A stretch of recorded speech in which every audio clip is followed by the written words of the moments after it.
Hello भाई, कैसे हो? सभी को नमस्कार। और दोस्तों कैसे हो? मैथ भाई योगेश सर चैनल पर मैं आपका स्वागत करता हूँ मेरे भाई। देखिए भाई, अपना टॉपिक चल रहा था ज्योमेट्री, और ज्योमेट्री में आज चलेगा पैरेललोग्राम यानी समांतर चतुर्भुज। और रेक्टेंगल के दो क्वेश्चन आपके जो मैंने समझाए नहीं थे वो मैं समझा रहा हूं मेरे भाई। उसके बाद आपको पैरेललोग्राम। देखिए, एक रेक्टेंगल है,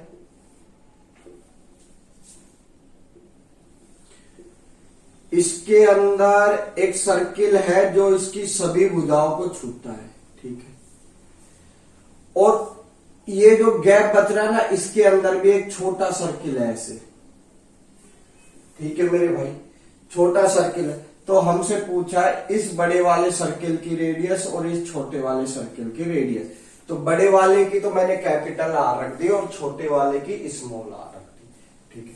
देखिए, ये इसका सेंटर पॉइंट है, यहां से इसको मिलाओगे ये आर, इसको यहां से मिलाओगे ये आर, और ये आर और ये आर। तो मैं इसको नाम दे देता हूं ए बी सी और ये डी, ठीक है।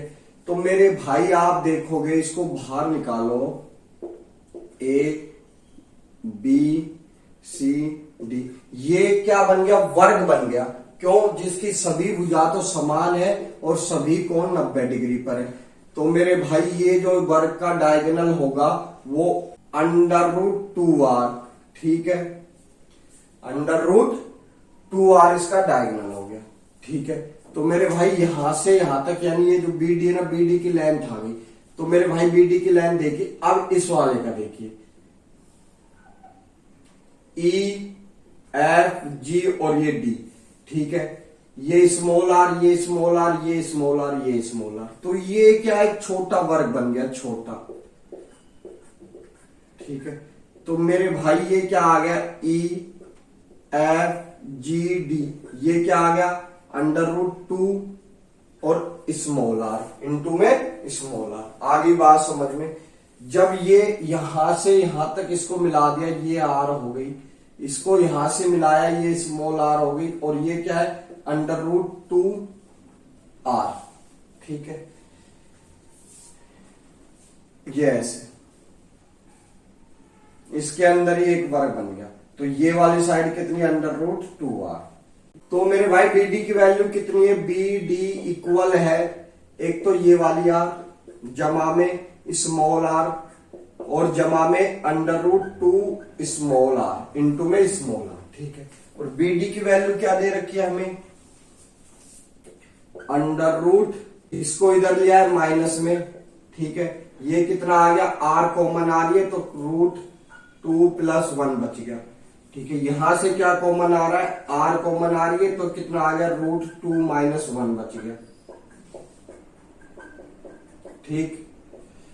देखिए, ये r और ये r, ठीक है।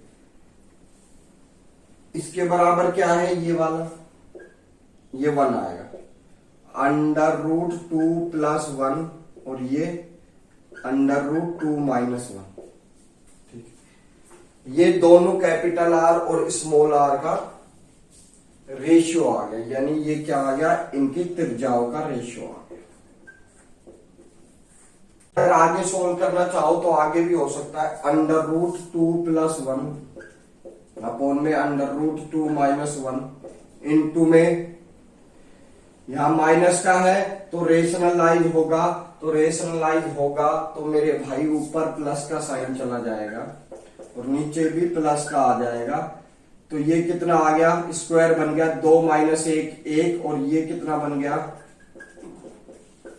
होल स्क्वायर आ गया। तो मेरे भाई इसमें यूज होगा a² + b² का फॉर्मूला, a² + b² + 2ab और 1। ये कितने आ गए? 3। तो मेरे भाई कैपिटल आर सोल्व करने पे क्या है? 3 + 2√2 और छोटी वाली कितनी आएगी? 1।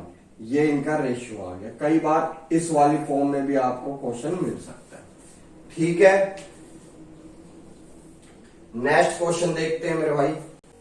देखिए भाई, नेक्स्ट क्वेश्चन, एक रेक्टेंगल है,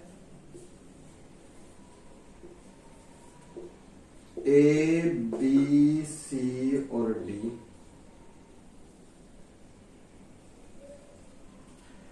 इसमें सेमी सर्किल और एक डायगोनल ये डाला हो। हमसे पूछ क्या रहा है, हमसे इस वाले पार्ट का जिस पे मैंने मार्क किया हुआ है, यानी ये ई मान लो, डी ई सी, इस वाले पार्ट का, और ये छोटे वाले भी पी मान लो, पी ई बी, दोनों का डिफरेंट फाइंड करना है। कैसे आएगा मेरे भाई, देखिए समझने की कोशिश कीजिए आप। और भाई क्या गिवन है, ये वाली जो साइड है ना ये 14 है। तो मेरे भाई मैंने क्या किया, देखिए आप, मैंने किया कि इसको तो ए रख दिया, इसको बी रख दिया, इसको सी, इसको डी और इसको ई रख दिया, ठीक है। तो एक चीज बताओ, ये जो ट्रायंगल बन रहा है ना, ट्रायंगल डी सी बी का जो एरिया होगा वो रेक्टेंगल का हाफ होगा कि नहीं होगा, क्यों, डायगोनल एरिया को दो समान पार्ट्स में डिवाइड करते हैं, ये मैंने आपको समझाया था, ठीक है। 1/2 एरिया ऑफ रेक्टेंगल का हाफ, ठीक है, ये हमने हाफ लगा दिया रेक्टेंगल का एरिया, ठीक है। ये कितने आ गए, सी प्लस डी, यानी सी प्लस डी तो है मेरे भाई, और 1/2 ये यानी रेक्टेंगल का जो भी एरिया आएगा उसका हाफ आ रहा है, ठीक है। इसके बाद मेरे भाई ये पार्ट जो है ना, ये वाला पार्ट आप देखोगे, ये वाला पार्ट और ये वाला पार्ट दोनों क्या रहेंगे, इक्वली तो रहेंगे, यानी इस वाले पार्ट को भी अपन क्या बोल सकते हैं, ई प्लस डी बोल सकते हैं कि नहीं बोल सकते। आप कहोगे सर बोल सकते हैं, बिल्कुल बोल सकते हैं। तो ये दोनों पार्ट कैसे आएंगे मेरे भाई, ये दोनों पार्ट ई प्लस डी, ठीक है।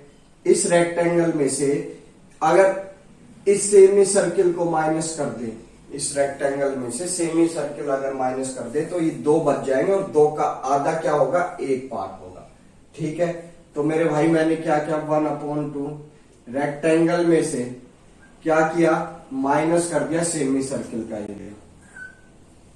कोई दिक्कत आपको, आप कहोगे सर बिल्कुल नहीं है, तो बिल्कुल नहीं है तो मेरे भाई ये समीकरण 1 और 2, ये माइनस ये माइनस ये माइनस, और जिसके साथ माइनस का है वो प्लस का साइन, तो मेरे भाई ये देखोगे डी से डी कैंसिल, ये पूरा ये से कैंसिल, क्या बच गया अपने पास, सेमी सर्किल। यहां क्या था, सेमी सर्किल,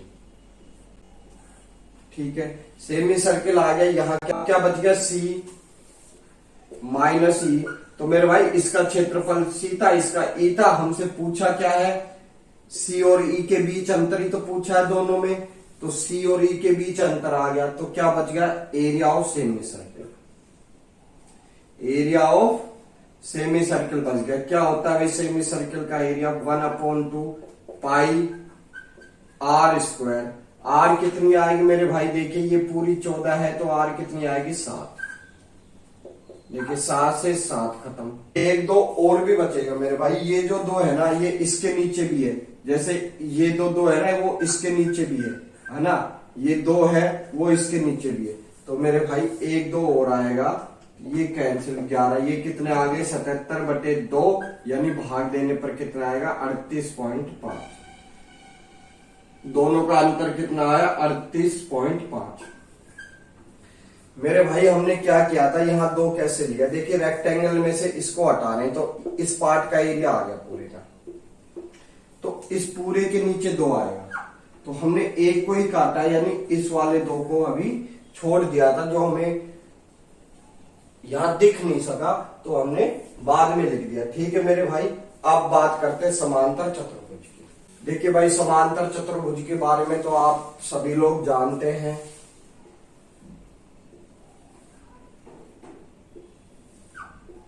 ए बी सी डी, ठीक है।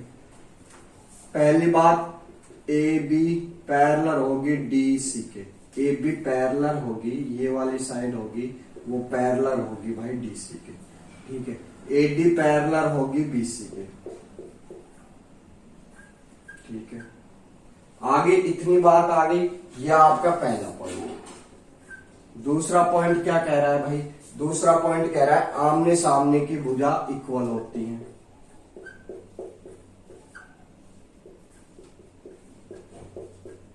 ठीक है, आगे बात समझ में आ गई।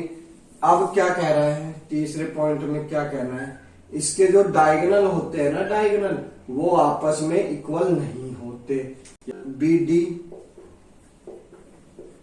Not equal A D A C के।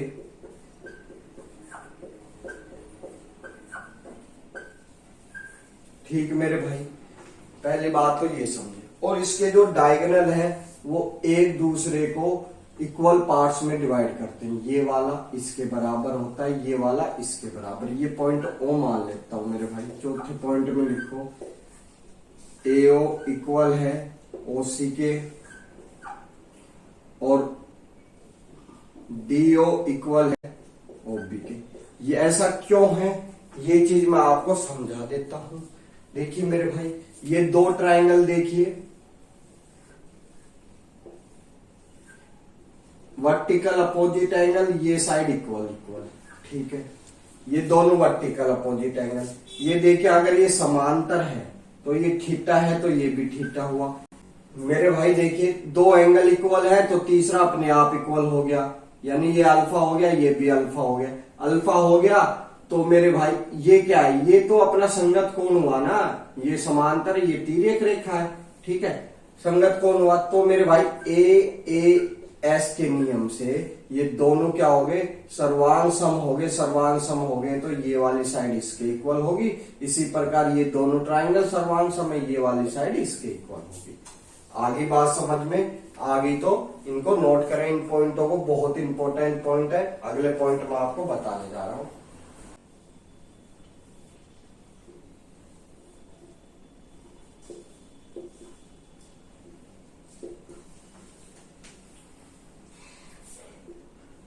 फिफ्थ हो गए थे ना, फिफ्थ। देखिए भाई, फिफ्थ पॉइंट, इसके जो एंगल होते हैं ना, एंगल वो 90 डिग्री के नहीं होते। इसके जो एंगल है, इसके जो एंगल है A B C, angle A not equal to 90 और angle B not equal to 90। इसी प्रकार सी नॉट इक्वल टू 90 और इसी प्रकार डी नॉट इक्वल टू 90। यानी इसका जो प्रत्येक कोण होता है वो 90 डिग्री का नहीं होता। अगर एक कोण भी 90 डिग्री का हो जाएगा तो ये रेक्टेंगल बन जाएगा मेरे भाई। तो प्रत्येक कोण, प्रत्येक एंगल 90 डिग्री का नहीं होता। ठीक है, देखिए भाई, एक इंपॉर्टेंट पॉइंट ध्यान रखिए। अगर ये थीटा है, ये वाला एंगल कितना होगा? तो मैंने आपको बताया था, दो समांतर रेखाओं के बीच, दो समांतर रेखाओं के बीच अगर ये दोनों एंगल समांतर रेखाओं के बीच है तो इनका सम कितना होगा? 180। तो एक थीटा है तो दूसरा कितना होगा? 180 माइनस थीटा। कोई दिक्कत आपको? आप कहोगे नहीं सर। अब ये भी दो समांतर रेखाएं हैं, दो समांतर रेखाएं, तो ये वाला कितना बचेगा मेरे भाई? थीटा। अब ये दो समांतर रेखाएं तो ये कितना बचेगा? 180 माइनस थीटा। ठीक है, तो आप क्या लिखोगे?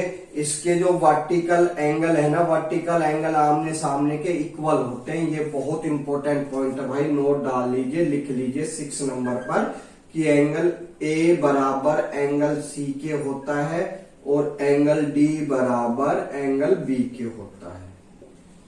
ये देखिए आमने सामने का एंगल।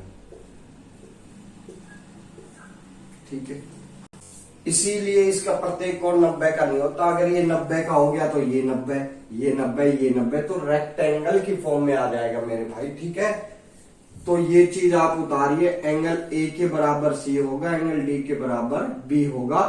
ठीक है, मैं 6 नंबर पॉइंट देखिए भाई, 6 नंबर पॉइंट, समांतर चतुर्भुज के जो डायगोनल होते हैं एक दूसरे को 90 डिग्री पर नहीं प्रतिच्छेद करते, यानी नहीं काटते। ये पॉइंट भी आप लिखिए। समांतर चतुर्भुज के विकर्ण एक दूसरे को 90 डिग्री पर नहीं काटते। ठीक है, अगला पॉइंट देखिए, ये अगर थीटा है तो ये भी थीटा होगा। देखिए जेड बन रहा है, ठीक है, संगत कोण है, ये अगर अल्फा है तो ये अल्फा, तो लिखोगे समांतर चतुर्भुज के विकर्ण एंगल बाइसेक्टर भी नहीं होते। एंगल बाइसेक्टर भी नहीं होते। ठीक मेरे भाई, 2 पॉइंट बता दिए। नेक्स्ट देखिए भाई, अगला पॉइंट समांतर चतुर्भुज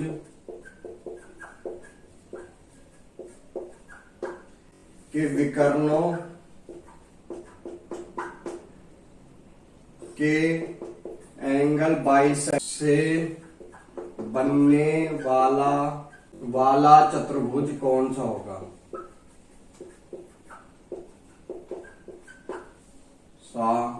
सा होगा। देखिए मेरे भाई, आप थोड़ा ध्यान से समझिए।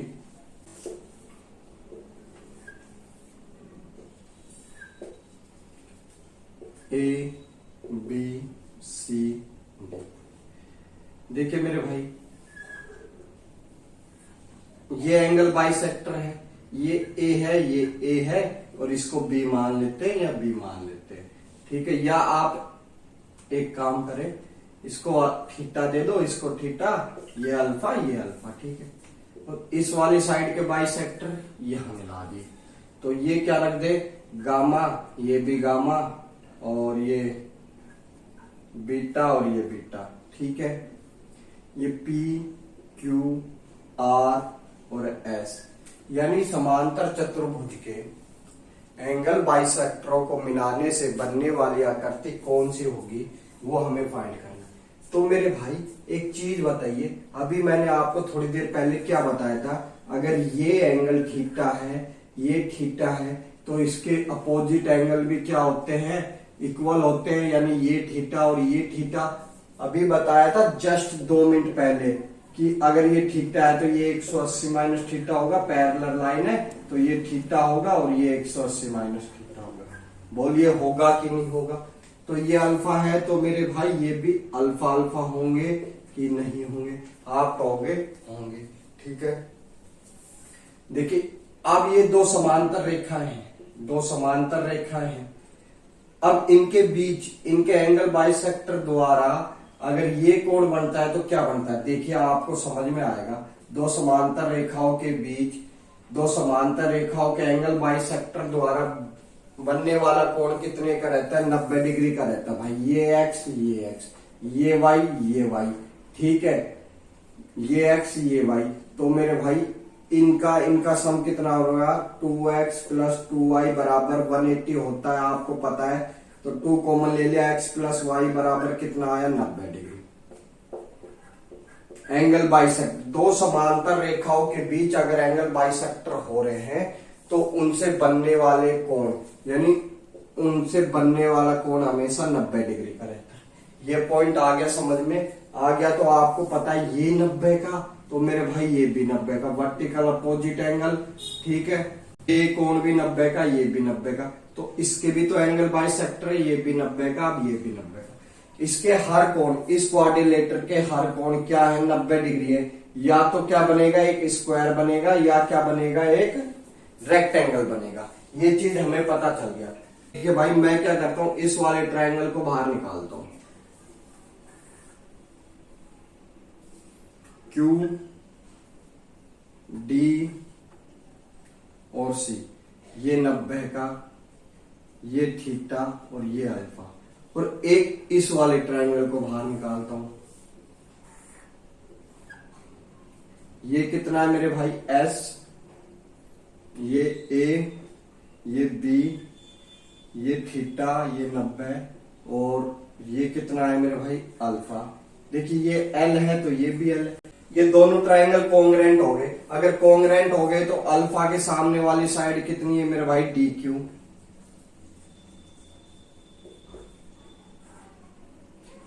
कॉन्ग्रेंट हो गए, ये दोनों कॉन्ग्रेंट हो गए। अल्फा के सामने वाली साइड D2 और इसमें अल्फा के सामने वाली साइड क्या है BS।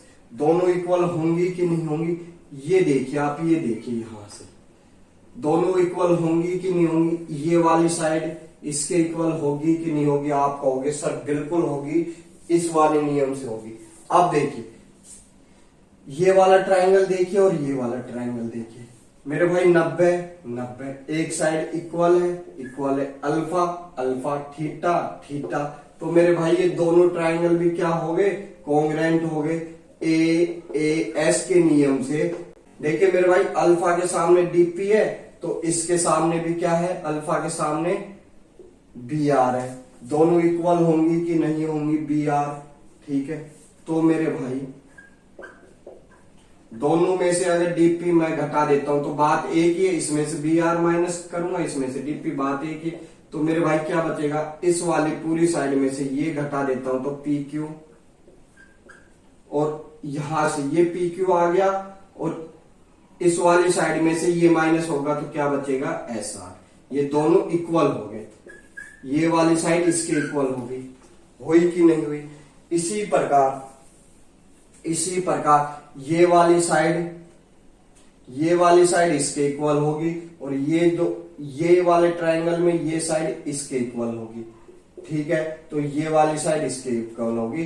तो दोनों साइड इक्वल नहीं है, यानी चारों साइड इक्वल नहीं है, तो ये क्या बन गया, एक रेक्टेंगल बन गया। मेरे भाई आप हमेशा ध्यान रखें कि समांतर चतुर्भुज के एंगल बाइसेक्टर को मिलाने से बनने वाला जो चतुर्भुज होता है वो क्या रहता है, हमेशा रेक्टेंगल रहता है, आयत रहता है। आई बात समझ में आ गई ना, अच्छे से समझा दिया मेरे भाई। इसी प्रकार अब लिख दोगे, इसी प्रकार ये वाली जो साइड है ना, वो ये वाली साइड है, ये वाली साइड इसके इक्वल आ जाएगी, इस वाले पार्ट से इक्वल आ जाएगी, तो ये वाला इस वाले पे इक्वल हो जाएगा। तो इनको माइनस करेंगे तो ये दोनों है ना, ये वाला और ये वाला भी इक्वल हो जाएगा। ठीक मेरे दोस्त, आगे बढ़ते हैं।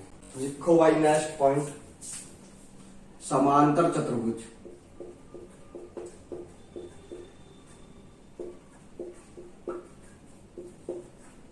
समांतर चतुर्भुज के भुजाओं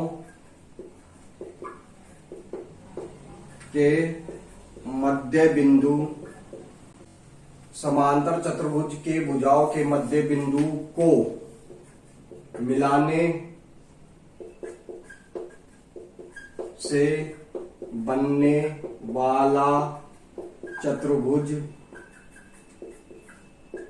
कौन सा होगा, कौन सा होगा, उतारे मेरे भाई। देखिए समांतर चतुर्भुज, ये इसके मध्य बिंदु को मिला दो मेरे भाई, ये वाला A B C D, ये मध्य बिंदु है सबके, ये मिला दिया, ठीक है। ये मिला दिया, ये A, ये B, ये C और ये D, ठीक है। ये कौन सी आकृति होगी, देखिए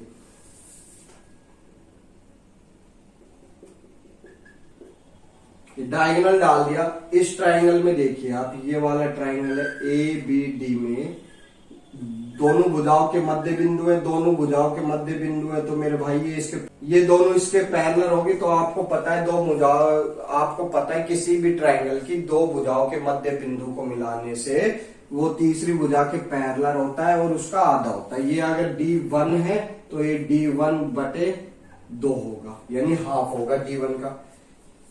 इसी प्रकार ये होगा, ठीक है। अब ये डायगोनल इस तरफ डालोगे तो ये D2/2 होगा और ये भी D2/2 होगा। तो मेरे भाई क्या करती बाहर आ गई, इस टाइप से बाहर आ गई, D1/2, D1/2, ये D2/2, ये D2/2। अब देखिए आमने सामने की भुजा समान है, या तो क्या बनेगा, एक समांतर चतुर्भुज बनेगा, ठीक है। मगर इसके विकर्ण क्या है, जो इसके एंगल है, एंगल वो 90 डिग्री के नहीं है, यानी रेक्टेंगल नहीं बन सकता, क्योंकि इसके विकर्ण हमेशा 90 डिग्री पर नहीं काटते, तो नहीं काटते तो ये एंगल भी 90 का नहीं होगा, ये भी नहीं होगा, कोई सा भी नहीं होगा, तो ये 90 के नहीं होंगे, तो ये क्या बनेंगे, आपस में समांतर चतुर्भुज बनेंगे। तो आप क्या लिखोगे कि समांतर चतुर्भुज के मध्य बिंदु को मिलाने वाला चतुर्भुज भी समांतर चतुर्भुज होता है। ठीक, उतारिए पॉइंट, चलिए आगे देखते हैं। नेक्स्ट पॉइंट, एक समांतर चतुर्भुज है, इसके वर्टेक्स से इस भुजा के मध्य बिंदु को मिलाया और इसके वर्टेक्स से इस भुजा के मध्य बिंदु को मिलाया। ठीक है, ए बी सी और ये डी, ये ई और ये एफ, और ए से सी को मिलाया। तो मेरे भाई ये कौन मान लेते, एम और एन। तो मेरे भाई ये जो इसके बी के वर्टेक्स से ई के ए डी के मध्य बिंदु को मिलाया है और डी के वर्टेक्स से बी के मध्य बिंदु को मिलाया है, ये जो भुजाओं के मध्य मिलाया है ना, ये जो रेखाएं हैं इस डायगोनल को इक्वल पार्ट्स में बांटेंगे, यानी ए एम और एम एन और एनसी क्या रहेंगे, दोनों तीनों इक्वल रहेंगे, ये 1:1:1 के रेशियो में बांटेंगे। ठीक है, क्यों बांटेगी ये चीज आप थोड़ा ध्यान से समझिए। देखिए, ये अगर थीटा है तो ये भी थीटा होगा। ठीक,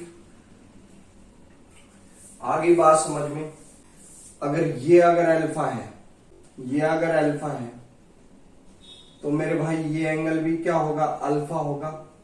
क्यों होगा, इसलिए होगा मेरे भाई कि ये देखिए, इसको आगे बढ़ा दीजिए आप रेखा को, ये दोनों समांतर और ये तिर्यक रेखा है जो इसको काट रही है। आई बात समझ में, तो ये अल्फा है, ये अल्फा है, तो ये दोनों भी समांतर हैं, तो समांतर है तो ये अल्फा है, तो ये भी क्या होगा, अल्फा होगा, संगत कोण। ठीक है, संगत कोण हो गया, तो संगत कोण हो गया, तो मेरे भाई आगे बढ़ते हैं। दो एंगल इक्वल हो गए, तीसरा अपने आप हो गया।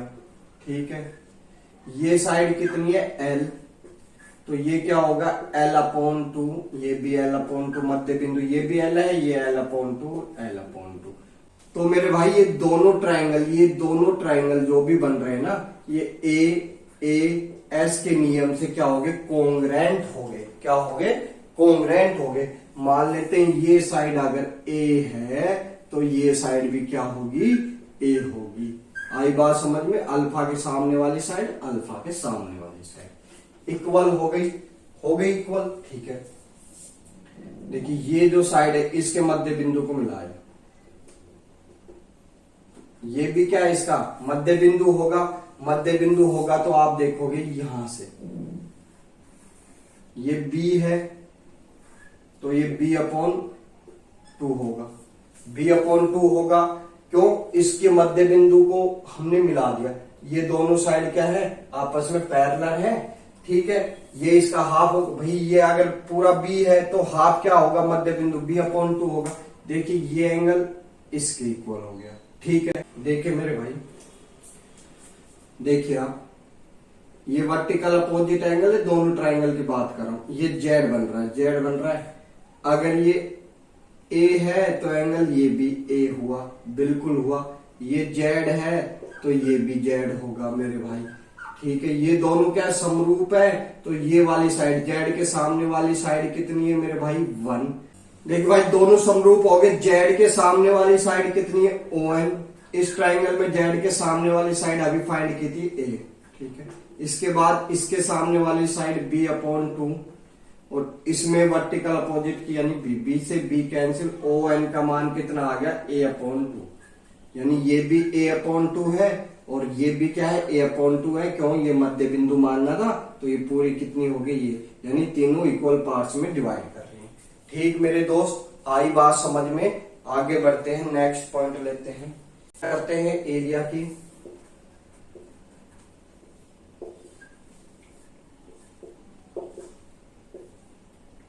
समांतर चतुर्भुज का एरिया, क्वाड्रिलेटरल का एरिया क्या होगा मेरे भाई, अगर इसको हाइट मान, इसको बेस मानते हैं D को, यानी इसको A रख देते हैं, इसको B, इसको B, इसको B, तो a इंटू H1। अगर हाइट इधर से डाली जाती है तो H2 मान लेते हैं इसको, तो b into H2, b into H2। ये दोनों जो एरिया रहेंगे वो इक्वल रहेंगे, और ये वन पार्ट होगा, ये भी समांतर चतुर्भुज का एरिया है, और बी पार्ट ये जो बी हाइट माननी है, ये बी बेस माना है और H2 माना है, ये भी समांतर चतुर्भुज का ही एरिया है। ठीक है मेरे भाई, आगे देखते हैं। अगर इस समांतर चतुर्भुज में इस प्रकार से कोई ट्रायंगल बना दे बेस मानकर, या इस टाइप से कोई ट्रायंगल बना दे, ये जितने भी ट्रायंगल बनेंगे ना, ये क्या रहेंगे, इनका एरिया क्या रहेगा, area of triangle, area of triangle half रहेगा एरिया ऑफ समांतर चतुर्भुज यानी पैरेललोग्राम का। ठीक मेरे भाई, उतार लीजिए, बढ़िया प्यारा पॉइंट है। एक भाई समांतर चतुर्भुज के जो डायगोनल होते हैं ना,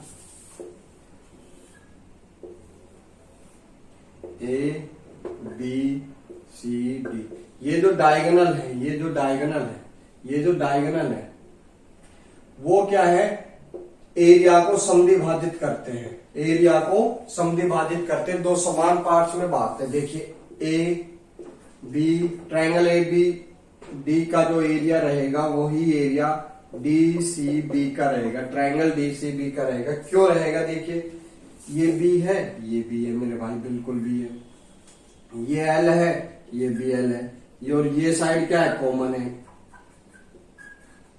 तो मेरे भाई एस एस नियम से ये क्या हो गए, दोनों कॉन्ग्रेंट हो गए, कॉन्ग्रेंट हो गए तो इनका जो एरिया आएगा ये 20 आएगा, तो इसका 20 आएगा। ठीक है, और ये जो रहेगा ये 1/4 रहेंगे। क्यों रहेंगे, चारों पार्ट क्यों रहेंगे मेरे भाई, देखिए ये 1/2 था, हाफ हाफ था, ये क्या है, डायगोनल डाल दिया, डायगोनल डाला तो आपको पता है डायगोनल सामने वाली भुजा को दो समान पार्ट्स में बांटता है, ये इक्वल, ये क्या है, इसके लिए माध्यिका का काम है, माध्यिका काम है, तो ये 1/4, ये 1/4, ये 1/4। ठीक है मेरे भाई, आई बात समझ में। समांतर चतुर्भुज में कोई बिंदु ओ उसके अंदर हो, उसके अंदर हो तो, देखिए भाई ये समांतर चतुर्भुज है, यहां कोई पॉइंट ओ है, इन सभी को मैंने ज्वाइन किया, क्या एरिया A1 है, ये A2 है, ये A3 है, ये A4 है, तो area A1 plus A3 equal होगा एरिया A2 प्लस A4 के। ठीक है मेरे भाई, क्यों होगा ये चीज आप समझिए। देखिए ये बेस मान लिया 1/2, इस वाले ट्राइंगल बेस क्या है A, और ये हाइट मान ली H1, जमा में इस वाले को जोड़ दिया मेरे भाई, ये भी A है, इसकी हाइट क्या मान ली, H2 मान ली, 1/2 और A कॉमन आ रहा है, ये H1 प्लस H2 आ गया। ठीक है, 2 आ गया, तो मेरे भाई ये देखिए, ये H1 प्लस H2 को H बोल दे, यानी इसकी पूरी हाइट ही बोल दे अपन, बिल्कुल बोल सकते हैं। ये कितना आ गया है, तो ये क्या हो गया मेरे भाई, अभी हमने सीखा था समांतर चतुर्भुज का एरिया क्या होता है, A इंटू H या B इंटू H। ठीक है, और इसका हाफ क्या हुआ, ये हाफ हो गया, यानी ये समांतर चतुर्भुज का पूरे हाफ का है, ये दोनों हाफ है, तो ये भी क्या रहेंगे, हाफ ही रहेंगे ना, दोनों पार्ट्स, इसलिए ये दोनों इक्वल कर दिए हमने, क्या कर दिया, इक्वल। देखिए समांतर चतुर्भुज का हाफ पार्ट है, यानी हाफ एरिया है दोनों, तो ये दोनों भी हाफ हुए ना फिर। ठीक है दोस्तों, आज के लिए इतना ही काफी है, कल देखेंगे इसके क्वेश्चन आंसर। और चैनल को सब्सक्राइब करें मेरे भाई, वीडियो को शेयर करें, चारों तरफ फैला दे दोस्तों। धन्यवाद।